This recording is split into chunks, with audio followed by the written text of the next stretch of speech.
Terkait dengan nasib proyek-proyek hulu migas di tanah air di tengah hengkangnya investor migas kelas kakap dunia dari Indonesia, saat ini kami sudah terhubung dengan Kepala Satuan Kerja Khusus Pelaksana Kegiatan Usaha Hulu Minyak dan Gas Bumi SKK Migas, Bapak Dwi Sucipto. Pak Dwi, selamat pagi.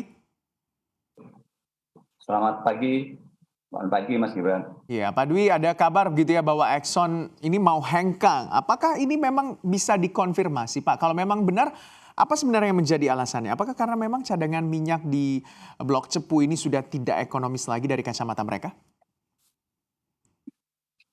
Saya dan sejauh ini setahu saya government juga tidak pernah mendengar adanya rencana seperti yang disebutkan tadi. Bahkan eh, saat ini kita sedang dalam proses mengembangkan ya Exxon Mobil Cepu sedang mengembangkan potensi yang ada di sana. Jadi antara lain ada 5 infill drilling, kemudian sekarang lagi eksplorasi eh, struktur plastik di sana yang kita perkirakan juga cukup besar cadangannya, tapi sekarang kita sedang dalam posisi eksplorasi. Kemudian di sana juga ada 2 potensi sumber gas, ya ini Cendana dan Alas Tua yang juga sedang disiapkan oleh ExxonMobil untuk dikembangkan di masa depan. Dan juga sekarang kita sedang diskusi dengan ExxonMobil mengenai rencana-rencana investasi mereka di Indonesia ke depan.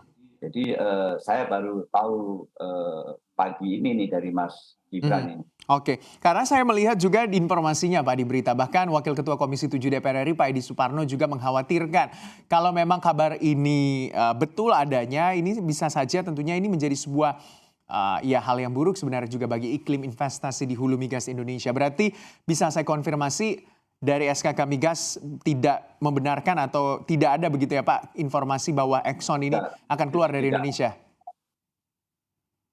Ya, tidak ada, dan sempat dulu pernah ada isu itu dan kami konfirmasikan dengan ExxonMobil Cepu juga mereka juga menyatakan tidak ada rencana seperti itu.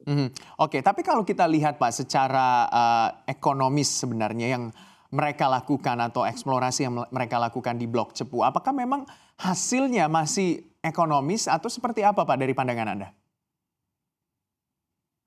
Oh, masih sangat ekonomis kalau Blok Cepu, karena dia kalau kita lihat kan satu wilayah kerja yang cadangannya itu cukup besar, sehingga masih sangat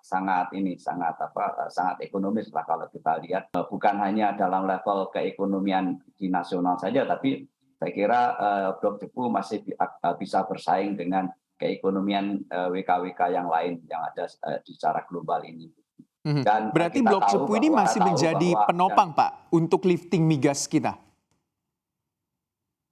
masih sekarang untuk lifting minyak dua penopang kita, yakni Cepu yang di sekitar 160-170 ribu, sedang kemudian juga Rokan yang juga di sekitar 160-165 ribu sekarang sedang dalam tahapan untuk naik ini yang Rokan. Sehingga ini dua blok ini memang yang menjadi ini yang paling besar untuk penopang produksi lifting kita di minyak. Oke, banyak temuan Pak ya kalau kita lihat banyak kan berasal dari gas. Kalau dari minyaknya seperti apa Pak kalau Anda melihatnya?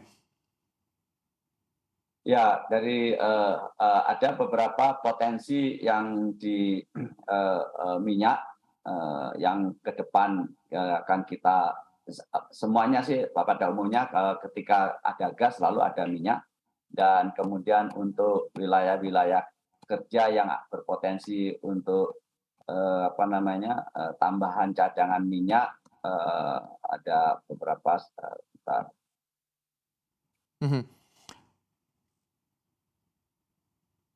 Oke, Pak Ya, Dwi, kalau jadi Oke, Pak Dwi, kita berbicara soal Blok Cepu, Pak, yang tadi Bapak sudah konfirmasi bahwa tidak akan ditinggalkan oleh ExxonMobil Cepu begitu. Ada rencana juga jangka panjang untuk pengembangan bisnis juga. Nah, berarti bisa dikatakan akan ada peningkatan lifting minyak khususnya di Blok Cepu sehingga juga untuk produksi atau lifting minyak kita juga akan mengalami peningkatan, Pak. Ya, kalau untuk Blok Cepu itu saat ini potensinya gimana kita menahan dan meminimais decline, karena memang Blok Cepu kan dari posisi yang sudah dalam posisi decline ya. Jadi kalau wilayah kerja yang decline itu maka potensinya harus ada pengembangan baru untuk bisa kita menahan atau naik. Jadi kalau Cepu ada potensi yang pertama untuk menahan, kita melihat ada pengembangan yang tadi saya sampaikan, ada infill drilling, kemudian ada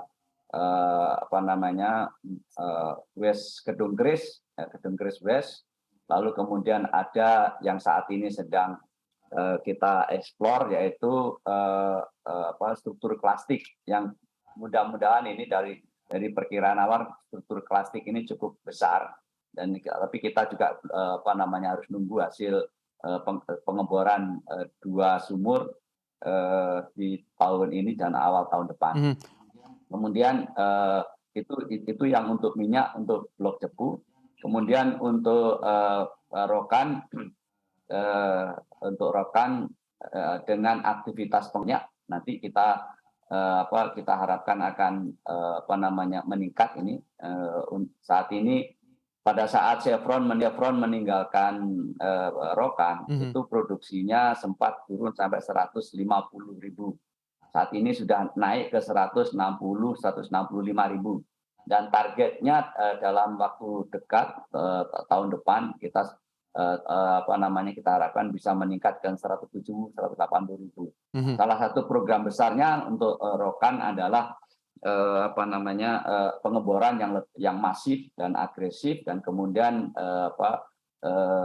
kerjasama dengan pihak lain untuk idle well dan lain-lain. Jadi saya kira itu potensi jangka pendek untuk minyak yang kita harapkan ke depan. Dan seperti kita tahu bahwa pemerintah kan sudah menargetkan untuk mencapai 2030, di tahun 2030 nanti 1 juta. Dan tentu saja potensinya akan tidak hanya dari Cepu, tetapi antara lain dari kegiatan dan pengembangan IOR di WKWK yang lain yang kita harapkan cukup besar. Kemudian antara lain juga jangka panjangnya adalah pengembangan migas non konvensional yang saat ini mulai banyak dilirik oleh pemain-pemain dari luar negeri dan juga pemain dalam negeri sendiri untuk mengeksplor lebih dalam potensi Indonesia dalam non konvensional. Iya.